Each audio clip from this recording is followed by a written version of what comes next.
In 5, 4, 3, 2, 1. Boom! What's up guys? So welcome back sa ating channel. By the way, my name is Chito and I would like to show to you on how to fix a problem with your Wi-Fi. Okay? So, kung gumagamit po tayo ng ating MacBook or MacBook Pro o iMac, so this is the answer. Okay? So, today's video, it's a quick tutorial on how to fix it. So, guys, tara!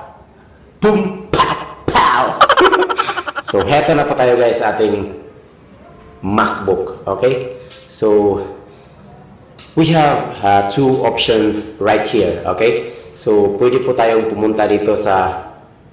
Actually, it's the same but you can choose these two options. Okay? So, we will click this one, Open Network Preferences. Okay? Or else, you can go right here. Okay? So, this settings. Okay? Just click this one and hit the network. Okay? So, parehas lang po yan guys. Okay? So, the best for me is right here. Okay? Direct lang po tayo dito para dire-diretso na. Okay? So, ito po guys. So, kung just in case, ito po yung option natin. Kapag dito po naka-connect itong iPhone USB, okay? Just hit this Wi-Fi, okay? Because ito po yung ating problema. Just in case hindi po tayo maka-connect and this one will refresh your network, okay? So, click this one and then click right here yung advance, okay?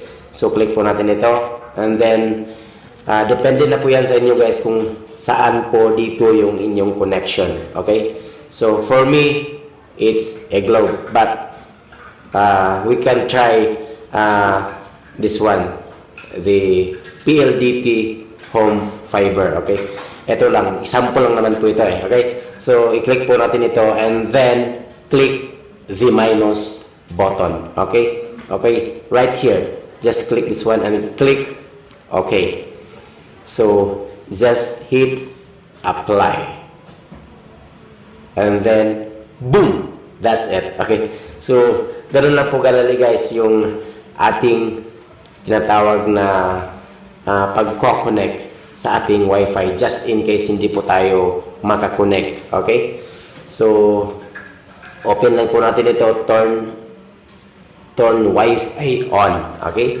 So, yun nga po guys. So, just very quick tutorial on how to fix your Wi-Fi connection.